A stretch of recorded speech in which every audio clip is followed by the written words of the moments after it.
the issue of getting foreign currencies to import them into the country has been lifted. So the implication is that if you want to import those items now, you can approach the Central Bank of Nigeria so that you can have access to foreign currencies to be able to import it into Nigeria. Mr. Stephen Awurere expressed fear over the plight of local producers as regards the new policy.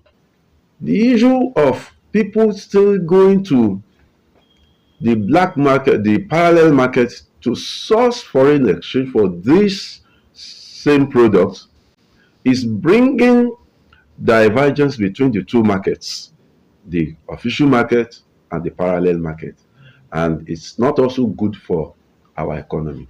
That's why the unintended consequence of this policy now may be that it might stifle local production of those 43 items. To Mr. Peter Akingbade, the inability of local producers to produce enough for the use of the masses is doing more harm, hence the need for the intervention. Why we have to encourage some of the items to be imported is that if they are not available, then where do we get them? Recently, you heard about what Bua Cement said, that they are ready to sell a bag of cement for 3,500 naira. It was the chairman that said it, as against 5,200 naira. That was the price then. But surprisingly, as I am talking, cement is still sold around 5,000 naira because it is not available. We cannot say we are trying to protect the local producers and then allow our people to suffer when the goods are not available in sufficient quantity. I will give you another example, which is rice. You know, most of our people consume rice. And of course, we are also trying to encourage local farmers to also go ahead and plant rice and make it available. But over time, have they been able to make sufficient quantity of rice available? The answer is obvious, which is no.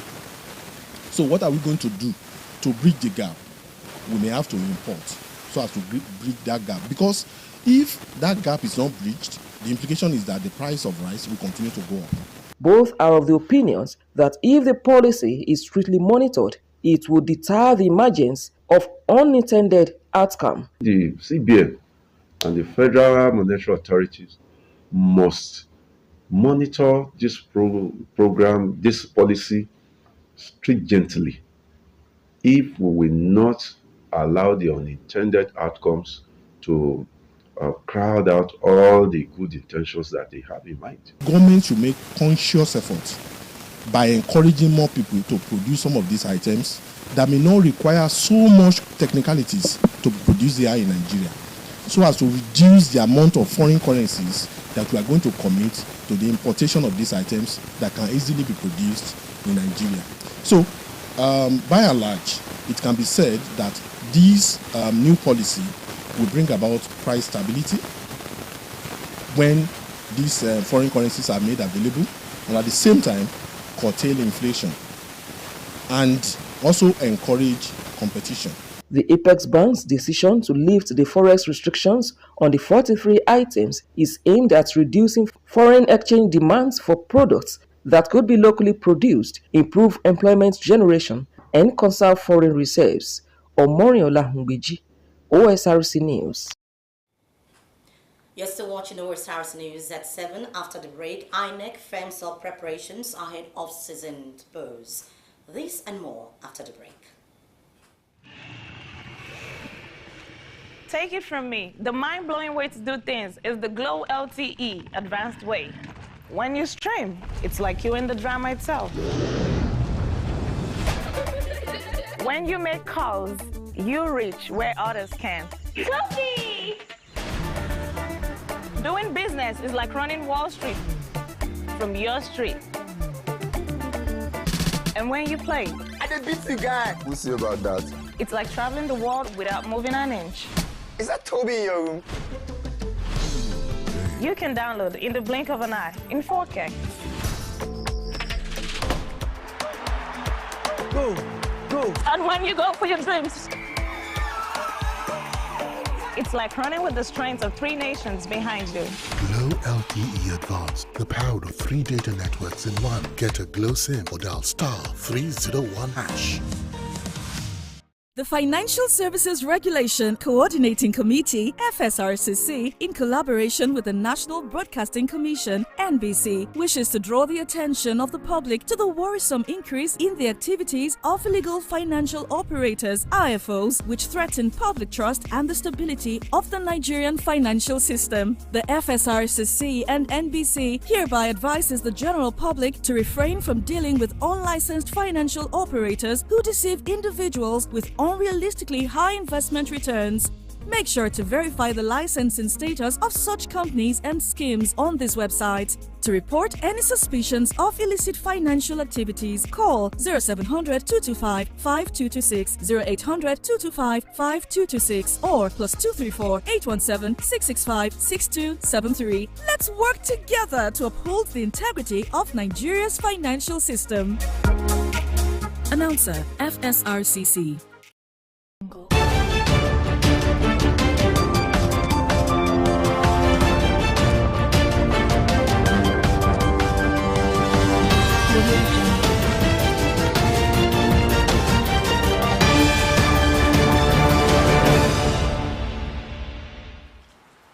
You are welcome back.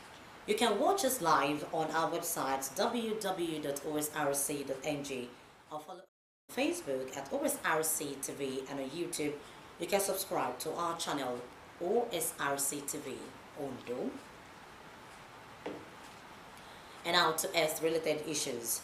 The National Task Force on Diphtheria has revealed that the ongoing vaccination phase has made a difference in protecting the lives of more than 4 million children across affected states. This disclosure formed part of discussions at the briefing to update the public on the ongoing response against the current outbreak that has killed more than 600 people, mostly children. 5 states in the country currently account for more than 90% of all suspected cases since the diphtheria outbreak hit in December 2022. According to the task force, the second phase of the outbreak response using the diphtheria vaccines is gaining ground, with more than 4.8 million children across the affected states vaccinated. More than 15,000 suspected cases have been reported. 9,478 are confirmed cases from 137 local government areas in 20 states, including the FCT. And still on health, the federal government has heightened surveillance at all points of entry following the outbreak of bedbug infestation in France and other parts of Europe. The Director of Media and Public Relations at the Federal Ministry of Health and Social Welfare, Patricia Deworiche, in a statement said that the ministry remains committed to ensuring that appropriate public measures and responses are put in place to contain bedbug infestation nationwide. The ministry said it has developed a draft sheet which will be in circulation soon to strengthen awareness and health education on the control of bedbugs. The statement urged the public to cooperate with port health officers at points of entry in the course of their surveillance activities. Bedbugs are small, flat, parasitic insects that feed solely on the blood of people and animals while they sleep. A recent wave of bedbugs has been sighted across parades from Charles de Gaulle Airport to the Paris Metro, high-speed trains, movie theaters, and more. Nigerians have been challenged on courageous acts to strengthen the academic standard of the country. The National President of Government College Ibadan, or Old Boys Association, Dr. Olawale Babalaki, made the call at a public lecture organized as part of activities marking the 2023 annual reunion event of the association. Omoriola Ongbete reports that for the first time, this year's public lecture was held in Accra, the state capital, and the report is presented from our studios. This is the gathering of eminent personalities who were once students of Government College Ibadan in Oyo State, alongside other dignitaries, including representatives of Ondo State Governor Oluwarotimi Akeredolu, traditional rulers, as well as secondary school students. Addressing the gathering, National President, Government College Ibadan Old Boys Association, Dr. Olawale Babalaki, expressed satisfaction that since the Old Boys took charge of the school, over 2 billion naira had so far been expended for the development of the school, with projects commissioned annually. According to him, the intervention of old students and other groups in supporting government in the area of education is a panacea towards repositioning the nosediving academic system in the country. This year, for the first time since 1976, we had an interview process to come into government college, as it was when we were there. When we were there, interview was for 3 days. You came in on Thursday and you left on Saturday. And you were determined to pick the best boys, not only academically, but also in character. If you go into the archives, you will see our dominance in the intellectual sphere. That is what we're seeking to bring back to the school. Delivering the lecture titled Educating for Leadership, the Perspective of a GCI Old Boy, guest lecturer and alumnus, Dr. Adeyemi Dikpeolu, described the benefits of education to include good leadership, which requires a courageous act for development. You lead with purpose. You don't lead as to whether the people behind it. You lead with purpose. What is the vision? I mentioned that. You have a vision, you have values, you take positions driven by your vision and your values, and you build a team around you. Feeding questions from the gathering, the guest lecturer harped on hard work, commitment, integrity, and discipline to break into the successful status of any career. Work in leadership positions at the junior level, build trust among your colleagues, act with integrity at all times, and above all, try to contribute your best to society. Some of the students were elated, having learned much. We should have a strategic vision, we should have realistic goals, and we should be courageous. I've learned that there's a lot in leading than just being at the top. I've learned so many things today. I've learned that we have to sacrifice for those we are leading. No matter how rich we are, or no matter our potential in the society, we must come back to our school and give back to our school. Applauding the gesture, Ondo State Governor Oluwarotimi Akeredolu, represented by Special Advisor to Governor on Education, Dr. Wumi Ilawole, said it would go a long way in preparing the young minds for a better society. In this era of constant change and evolving challenges, it is crucial that we adapt and equip our young minds with the necessary tools and skills for the future. Education must be inclusive, dynamic, and responsive to both individual needs and the evolving demands of a rapidly transforming world. National Social Secretary of the Alumni, Adeolu Akinwumi, who confirmed that the event was being held for the first time in Ondo State, maintained that the intention was for the state to benefit from the pool of knowledge of the association. We need to inspire the upcoming generation for service. Leadership is all about service. The topic is educating for leadership, but in the course of delivery of the lecture, he has told us that we have to develop people for leadership, and leadership is all about service. I think that is the take-home from today's lecture. The 2023 annual reunion continues with inter-hour sports on Friday and climaxes with annual general meeting, project inauguration, and launch on Saturday, the 21st October. The Independent National Electoral Commission, INEC, will deploy 46,084 regular and ad hoc staff for the off-cycle governorship election coming up in November in Imo, Bayelsa, and Kogi State. Chairman of the Commission, Mahmoud Yakubu, at a meeting with resident electoral commissioners held in Abuja, said the three elections will involve 5,409,438 registered voters to vote in 10,510 polling units spread across 649 electoral wards in 56 local government areas. He said so far all non-sensitive materials for the election have been delivered to the free state. Mahmoud Yakub, who noted that other preparatory activities, including training, are on course, added that valuable lessons have been learned from the 2023 general election for improved performance in the forthcoming elections. The Economic and Financial Crimes Commission has denied reports that it issues arrest warrants for loan defaulters as allegedly claimed by some loan companies. In a statement released on its official X account, the EFCC stated that they do not issue arrest warrants as purported by these companies. According to the EFCC, some of these companies sent out documents with lists of those on the Commission's alleged arrest list to scare defaulters into paying their loans. The Commission to desist from the fraudulent engagement as the EFCC may stop at nothing to bring them to book. Christian leaders, workers, and evangelists from all denominations will tomorrow, Saturday, October 21st, 2023, converge at the Kosciuszko ground in Akure for a one-day ministerial renewal conference. One of the essence of the convergence is to intercede for Ondo State and Nigeria.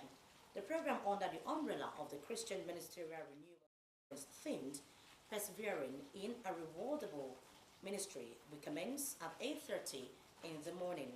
According to a statement by the spokesperson of the conference, Mr. Williams Olufemi, the conference, which is open to all Christians and members of the public, will also focus on Christ's teaching and God's expectations on Christian body. Pastor Williams Kumuyi is among the clergy expected to minister at the conference. As organizers say, the program will build the capacity of Christian ministers and workers while helping to position them to provide spiritual and emotional support for the battle against wickedness and societal evil. Nigeria's ambassador to Morocco, Alhaji Mansour Nuhu Bamali, is dead. A statement by the media and publicity officer of the Zazzau Emirates Council said he died at a private hospital in Lagos while on transit to Morocco. According to the statement, he is survived by a wife and 2 children. Ex-President Muhammadu Buhari appointed the deceased a year ago. He was also the Magaji Magarin Zazzau and younger brother to the Emir of Zazzau. And now to the foreign scene, UN Secretary General Antonio Guterres says he is dealing with restrictions being imposed on aid deliveries to Gaza. He says the United Nations is actually engaging with all the parties in order to clarify the restrictions so we can have these trucks moving towards where they are needed.